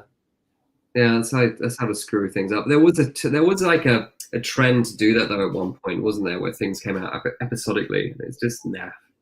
Yeah. Just give us a game on a disc. That's all we want. Give us the hardware so we can just load it up and play it. And there's another one that's a more modern one, but it's back to the 2D elements. Sonic Mania. Have you played? Is it Sonic Mania or is it Sonic? Oh, yeah, actually, you're right. The Sonic Mania came out a few years ago. I got it on the Switch. And it's pretty fun. It's like the 16-bit graphics, but a bit more polished. Yeah, I reading up on that. The guy that actually made that game, I don't know his name, but he made a Sonic engine to emulate, I think, the older Sonic game, like the 2D Sonic games, and then he ended up getting a job making that. So that was built off his game engine for 2D Sonic games, that game, and he was part of the lead developer or something in that. It was actually pretty cool to read up on. So don't know all the details, but look it up. We'll do, yeah, because Sonic Mania was great. Hey Stephen, I'm just because we ran late, which was totally my fault. I'm going to cut down our top 5 to our top 3. I hope that's all right with you, man. I'm just conscientious of time and kids going to bed and all that kind of stuff. Yeah, no problem. Cool, so what's your number 2? Or are we up to your number 3?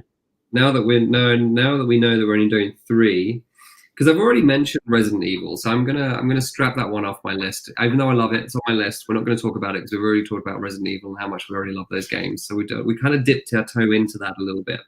But you've got to mention how groundbreaking and awesome Resident Evil 2 was, though. Well, for sure. I remember bringing that home and putting it on and being absolutely blown away by the intro and the gameplay. That was my first intro into Resident Evil. Was the Resident Evil 2? I hadn't played 1, and then I got Resident Evil 2, and I'm like, holy fuck, this is amazing. And I remember putting it on at my mate's place, and his mum walked in. He's like, this looks like a movie. Yeah, it doesn't nowadays, but it did back then. How funny is that meme? It's like when it's first 3D graphics, it looks so realistic. Let's do a Resident Evil episode. Let's do a whole episode just on the Resident Evil franchise. How about that? I'm making a note. Must do Resident Evil franchise podcast. We'll save it for an episode. I'm gonna do, just because I feel like this series needs a special mention, because there's a lot of games that you can fall in love with as you grow up and you revisit time and time again because you love them so much. And sometimes you don't play them that often. You know what I mean? Like you'll have a franchise you love, but you won't necessarily play those games that often. But there's a franchise that I seem to play almost religiously. I'll try and replay at least one of the games in this franchise every year, just because I love going back into the world. I love being the character. I love it, having that experience. And this franchise, look, he's got a copy of Resident Evil 2, and it's minty. That is a minty copy of Resident Evil 2 on the PlayStation. Stephen just can't. The one I bought when it came out. Right now, he has to talk about it. He's itching to talk about it. We'll bring him back. Resident Evil. My second game franchise that I love is the Batman Arkham series. I love the Batman Arkham series. It's just so good. It is a series that got me back into gaming, because we all have this period where we grow up, other things happen in our lives, we kind of forget about playing games and all that kind of stuff. When I got my Xbox 360, I got a copy of Batman Arkham Asylum, and I was just in. I was in for the long ride. I loved how they captured what it would be like if you were Batman. I don't think any other games were great. You know what I mean? Like, you just get so sucked into it. And then there's so many great things about it. The cherry on the cake, though, is that they've got the voice actors from the animated 90s TV series doing the voices of the characters in the games. Not in the third one, not in Arkham Origins, but for Arkham Asylum, Arkham City, and Arkham Knight, they've got Mark Hamill doing the Joker. And I've forgotten the actor's name who plays Batman in all of the animated series. But, oh my God. Yeah, I don't know the name of the guy. I usually can remember. It's quite, really great voice. I mean, like, just inhabits Batman so perfectly in terms of tone of voice and everything. Like, he can be scary, he can be warm, he can be dominating, he can be all these things. Just so good. But what I also love about the series is how they expanded on each game. So Arkham Asylum, really neat concept. It's just set in Arkham Asylum. The Joker's gone haywire and taken over the asylum. You're trapped in there as Batman. You've got to battle your way through the whole asylum and beat the Joker. Perfect. Like, the perfect game. It's like Die Hard in a video game. Awesome. Kevin Conroy, thank you, Dr. Onishi. That is the actor who plays Batman in the animated 90s animated TV series and the Arkham Asylum games. He also, I think, played Bruce Wayne in a crossover episode of DC's The Flash or Legends of Tomorrow. They actually got him on screen as Bruce Wayne. I don't think they put him in the Batsuit or anything like that, but he's definitely portrayed Bruce Wayne on screen as well, which is pretty incredible. Arkham City, they stepped it up. They made the map bigger by saying that instead of like just having Arkham Asylum, they've now upgraded Arkham Asylum to actually take over part of Gotham City, and that's where all the bad guys are. And Batman gets stuck in there again. And he has to take on more villains. Now you've got the Penguin. Now I think you've got Mr. Freeze. You've got the Joker again, and all this kind of stuff like Arkham City, which when people do their favorites in the Arkham City, in the Arkham series, Arkham City is always number one. in the series that's everybody's favorite. I think it's because the game starts off so memorable.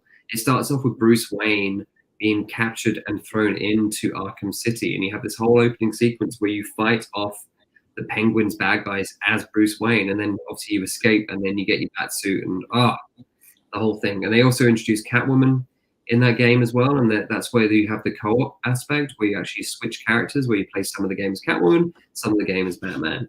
And then Arkham Origins is a origin tale, like it's Batman basically year one, when he's young and he's starting out, and they've got Bane in that game, and that one's more open world. You're kind of exploring more of Gotham City, and it's about the Black Mask and some other characters. And then Arkham Knight, which came out a few years ago for the next-gen consoles, the PlayStation 4 and the Xbox, there it is. They open it up even further, and that game is, I would say, not my favorite. I actually prefer the other ones before that one, but that one, in just in terms of scope and scale, it's just incredible, and a nice sort of like send-off. Have you finished it, Stephen?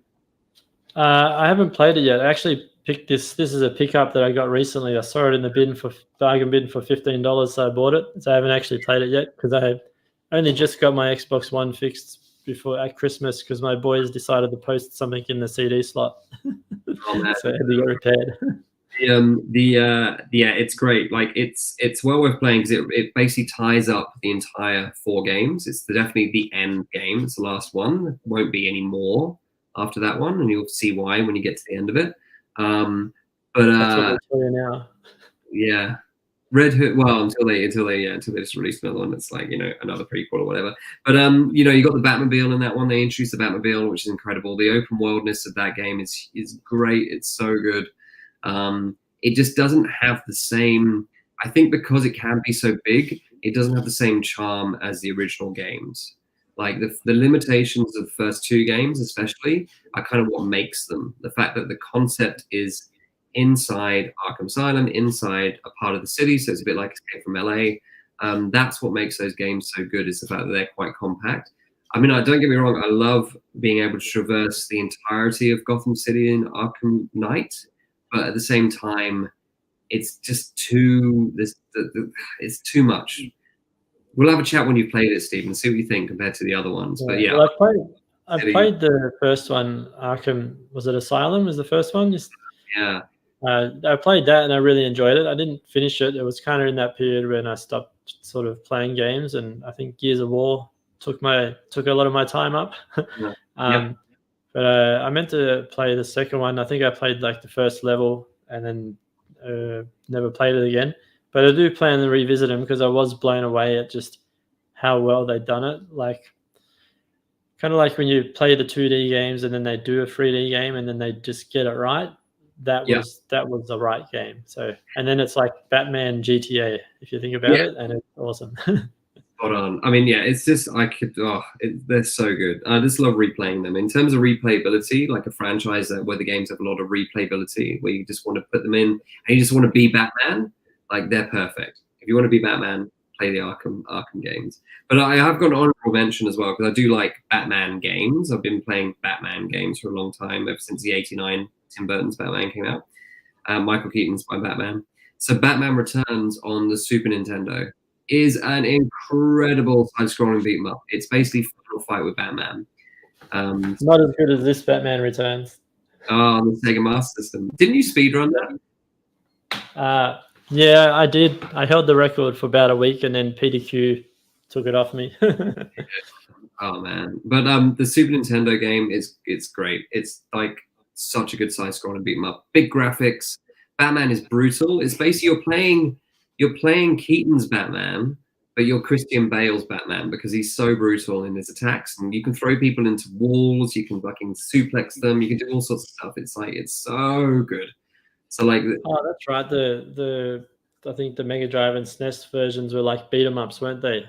Yeah, absolutely. This Mega Drive one, not so much. It's a bit more of a clunky, dull, horrible graphic nightmare. But the Super Nintendo is like, it's a beat 'em up, side-scrolling beat 'em up through and through. It's great. It's so good. So highly recommend if anybody hasn't played that yet. And highly recommend, obviously, the Batman Arkham games, which you can pick up super cheap now. Super cheap. So yeah, I love that franchise. Nailed it. They nailed it. Is this your third one? This is your third one, right? Yeah, this will be my third one. This is, you could say it's a modern game because it's not a 8-bit game, but it's a series that started on PlayStation and it's still going today. And I just remember the first time getting the game and then getting home and playing it. Funny story though, the first time I played it, I'd come home from TAFE and one of my mates at TAFE had actually lent me a cassette. So while I put on Silent Hill, because I love the Silent Hill games, the first time I actually played Silent Hill, I didn't have the sound on. I actually had a tape player playing an album that my friend had given me. So and I'll never forget it because of how awesome Silent Hill is. But I was listening to Deicide's Serpent of the Light album while playing Silent Hill, and I was just blown away by the album and the game. So any metalheads out there who know Deicide and Serpents of the Light, it's a fucking amazing album, and it is brutal. And then playing Silent Hill with that was awesome. And then when I actually turned the music off and played Silent Hill and got to hear the atmospheric sound effects and music, I was just hooked. And Silent Hill 1, I'll never forget it. Like the first time you're playing that and the siren goes off and the world just goes dark, I was just absolutely blown away. Like I'll never forget that first time of hearing the siren go off on Silent Hill. And then I played it for days and days and I finished it. I don't even know. I think I lost my real copy. I think this is actually a pirate copy. I don't know. It doesn't look real to me, but I've still got this copy. It's not a pristine Resident Evil 2, but I've got it. I did have 2 and 3, but I've lost my Silent Hill 2. Actually, I think I had Silent Hill 2 got damaged in my box that got flooded. I had an Xbox and games and stuff in this box outside, and it cracked and got water in and was submerged for months and months before I realized. But the Silent Hill franchise, amazing. I've followed every game since. There's a couple I haven't played. Some of the more recent ones I haven't played. But every game I think is good in its own way. They kind of got a bit more linear as you went through them. Like Silent Hill 1 was really open. Silent Hill 2 was a bit closed off. 3, what was 3 again? Oh, 3 was the girl that was Harry's daughter, wasn't it? And Harry dies. And then 4 is the room, and the room was like really closed off. But the room has an awesome story, and it's got its own dynamics that's different. Like it's a bit more straightforward, but it's still, I really like the story and the gameplay. Yeah. And then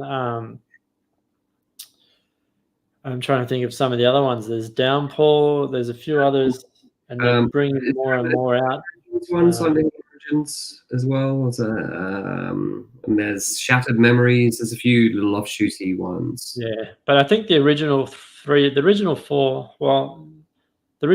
have the same kind of intertwining story kind of thing, and 4 is still really good. But they were just amazing. And I remember, trying to remember now, was it Silent Hill 2 where Pyramid Head first come in near the end? He was introduced into the game, or was it number 3? No, it was 2. 2 Pyramid Head, one of the big bads. Yeah, in number 2. Yeah, I think I number remember 3. seeing Pyramid Head for the first time and just being blown away. But just the atmosphere in Silent Hill games, like, and it wasn't fixed perspective like Resident Evil, so it stood its own ground.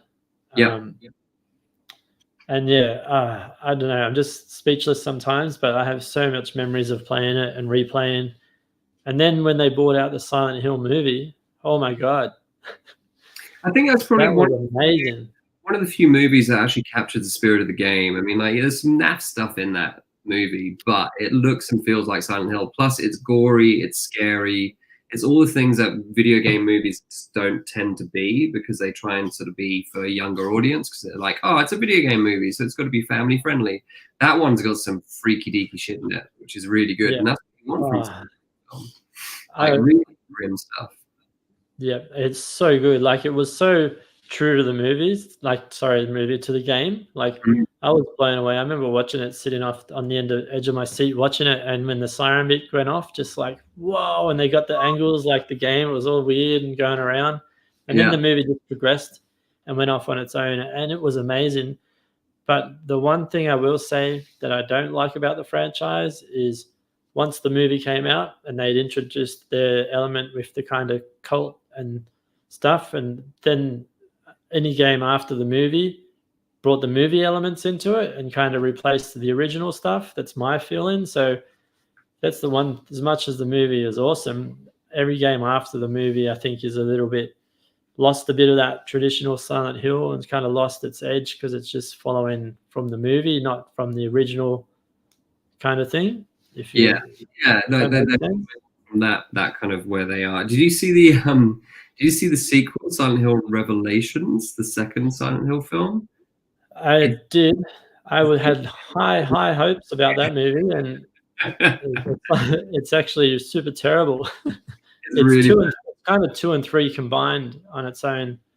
Like it's Resident Evil 2 and 3 combined, but I don't know. It's just not very good. Like I think tried watching it numerous times to say, I'll just watch it again. It's going to be better, and I watched it. I'm like, nope. The only thing I remember is that the actor who plays Jon Snow in Game of Thrones, he's in it. It's one of his early sort of film roles that he did, and it's just such a bad film. It's poorly, everything about it's just bad. It's just bad. But I was going to say about the Silent Hill series, you're absolutely. I struggle between Silent Hill and Resident Evil. I think Resident Evil as a franchise that I've loved has kind of stuck with me more than Silent Hill. There we go. He's got the shit film on DVD. What's he doing? The Silent Hill games, like Resident Evil, was scary, but they were kind of simplistic in terms of their graphical approach and their story.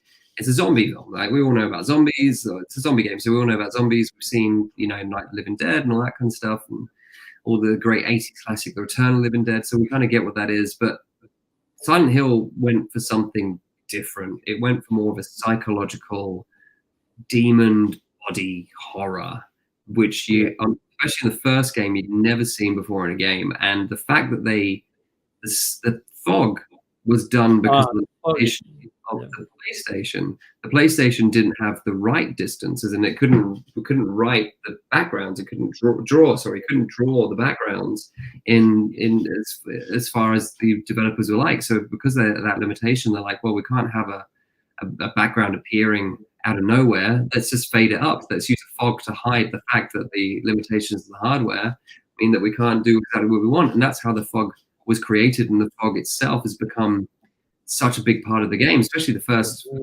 massive part of the game. It made the game. I think the game wouldn't have been anywhere near as good if it didn't have the fog. Exactly. No way. The first one, the soundtrack, the opening screen, the kind of really tinkly guitar music, like super creepy. And then the first time you hear the siren, you walk down the alleyway and it starts getting darker and creepier, and everything kind of goes to rust and metal. And then you pass that wheelchair that's on its side, and the one of the wheels is spinning, and you're like, why is that spinning? There's nothing else here. What's going on? Like the whole thing just starts making you uneasy, and then it really it just goes crazy with the creatures that come out, and it really gets under your skin, as any good horror game should. And I think it just laid the foundations for like so many good horror games that are genuinely scary. And when they get to the one on the PlayStation 2, where they have the hardware, they have everything they could do, the second one is like epic in its scale and its story, and it's dark as not only the game in terms of being scary and the kind of things you do, but the story itself of the second game is like pretty deep cut, scary, dark stuff. But what I love about the second game in particular is that it's on the PlayStation 2, and I am a huge fan of just like the amount of horror games that are on the PlayStation 2. Like the PlayStation 2 has got the best library for horror games, and I think Silent Hill 2 especially is like up there, and it's maybe the best horror game on the PlayStation 2, which has got so many incredible horror game franchises, like the Fatal Frame franchises, and so many. That'll be another episode. We'll talk about horror games on the PlayStation 2. Cold Fear. Yeah, we'll add it to the list. But yeah, Silent Hill. What a game! Silent Hill series franchise. That's my That's my one of my old times. From what I've played, there hasn't been a bad game yet, but I'm Yeah, sure there's probably a couple out there. But in my opinion, they're all good. yeah, exactly. All right, you ready for my one? Yep. Where's your number 3? I'll give like one of them an honorable mention because I do want to do a deep dive into this franchise at some other point. But like my honorable mention was that we were going to do 5 and we're doing 3 is the Tomb Raider series. Oh my god, the Tomb Raider series had a huge effect on me when I was a kid. Not only that, but just like 3D gaming in general. And I'm a massive Lara Croft fan. I've remained so pretty much all my life. Any game that comes out, I'm all over it. Love it. But the one I want to talk about a little bit deeper in terms of franchise that I've had a lifelong love affair with, that has ever since I played the first game, and I still play this game. I replayed both of these games, even though there's more than one game, 2 games in this franchise. But for some die-hard core fans, there's only 2 games that are really in the franchise because the rest of them weren't so good. The Secret of Monkey Island. I love the Secret of Monkey Island franchise, especially 1 and 2. Point and click adventure games. I love point and click adventure games. Big fan when I was a kid. Just blew my mind because of the amount of, I don't know, the amount that you can immerse yourself in a game when it's a point and click adventure, because you essentially have to solve puzzles, you have to explore, you have to interact with characters a lot more than you would do in an action adventure game or a platformer. And as Dr. Onishi said in the comments, like the Amiga version of this, especially the second game, had 12 discs because the game was so big, so you had to upload it on 12 different discs. But the game, just the comedy, it's a really fun game. Guybrush Threepwood is a really pathetic character and hilarious at the same time. Basically, the story of the first game is Guybrush Threepwood goes to Skull Island because he wants to learn to become a pirate. So he's a trainee pirate, he's an amateur pirate, and through this adventure that he has, he meets the dreaded pirate LeChuck, who's a ghost pirate. And then, he has an adventure and meets the governor, Elaine, and they fall in love, and it's a great, weird, swashbuckling adventure. And it's all set at night pretty much for most of the game. You learn how to fence, and you learn to fence because you're meant to throw jabs, and they're not physical jabs, but they're like verbal jabs. You're meant to outsmart your fighter by taking the piss out of them. So you're meant to be, to fight, you're meant to sort of one-up each other in terms of the ridicule that you can give each other. There's like loads of like really fun elements of it in the game that are thrown in like that. Graphically, it was amazing back in the day. The sequel, especially The Secret of Monkey Island 2, LeChuck's Revenge, was incredible. Like, it upped the ante of the first game, and it gave you a bigger adventure. And the creator of the game, Ron Gilbert, who worked on the first and second game, he's a genius. Like, he just, everything he did with this franchise was just so wonderful. I could talk about it in great depth, but I'm not going to right now because we are running out of time. But I've never really played those games because I didn't have a computer growing up. I've been exposed to them over the years. I think that's actually one game my wife played as a kid. There you go. They had computers and they played that, and I think it was just last year. Was it last year? Or just recently when I was at the in-laws, my nephew was playing it on a laptop. So personally, I haven't played it, but I've seen it around. It does look good, but I've never really played point-and-click adventures. They released a special edition version of the first 2 games, so like a remastered version where they updated the graphics, put in voice actings, all that kind of stuff. Because originally the games were just text-based. So if you can get your hands on the special edition, which they did, it came out on the PlayStation 3, and I'm pretty sure you can get it online anywhere for a PC. It's incredible, and like we discussed earlier on, you can switch between the updated version and the classic version. So you can play the updated version if you want, and with all the voice acting and all the amazing graphics, or you can flick a button and you go back to the original 8-bit version with just the text and all that kind of stuff. So special edition Monkey Island 1 and 2, highly recommend if you can get your hands on it on PlayStation 3, or I'm pretty sure you'll be able to get it on Steam or get it on PC or something like that. There was, I think, 3 other games in the franchise when they went 3D and sort of cartoony graphics. I'm yet to play those games. I did recently purchase the special edition box set that Limited Run Games did of this, which came with a signed poster by Ron Gilbert, because I'm that much of a fanboy. So I'm hoping to play those games at some point. But that's when, for a lot of fans, like, nothing really beats the first two games. The sequels are okay, but the first two games are really like, it's a bit like being a Star Wars fan and you consider the original trilogy the trilogy. You know what I mean? That's kind of the same thing when it comes to Monkey Island. So, but I recommend. The games are incredible, and they really inspired me when I was a kid to want to write stories and write scripts. And as did Resident Evil. I wrote a zombie script when I was 17. I wrote a zombie feature film because I love Resident Evil that much. I've still got the script. It's not bad. I did a riff on the Resident Evil name. I won't spoil it here, but yeah. So all these games, all these franchises we talked about have had a massive effect on me growing up, and things that I love and I still love. So yeah, these are my franchises that I still love today for Valentine's Day 2022. Yeah. What were your other place in my heart? 5-3. What were your other two? Very quickly. I don't know. Oh right, you haven't seen three. There you go. That was too many to choose from. I was trying when you said 5, I was at work trying to focus on work and then try and think of what are the other games, because there's so many games I like, but they don't all have franchises. Yeah. There is one, I'll mention one because I do like it, and there is a few games in the system that I like, and it's had such an impact on probably everyone, was Duke Nukem. Because I remember the first I ever played Duke Nukem was I'd go to my pops and he would, my granddad, sorry, and he'd have one of the Duke Nukem games on his PC, but it was the 2D side-scrolling Duke Nukems before they went 3D, and you had I think, because it was it a Podgy? I can't remember if Duke Nukem was a Podgy, but it was like those episode things. So you had like episode 1, which was free, but you had to pay to get the rest of the game. So I used to play those Duke Nukems. We played every time we go to my granddad's. We just, can we play the computer? And we just play that. And then I remember in high school, Duke Nukem 3D came out, and that was groundbreaking for the time and just changed it. Yep, John Carpenter, They Live quotes. And what is it? He had to chew gum and kick ass and chew bubble gum, and I'm all out of bubble gum, or however you say it. Yep, that's the quote from They Live. Bubble gum, and here to chew bubble gum. I don't know, getting tongue tied, but yeah, it's spawned. Kick ass, and I'm all that. Yeah, They Live. Then they went off to.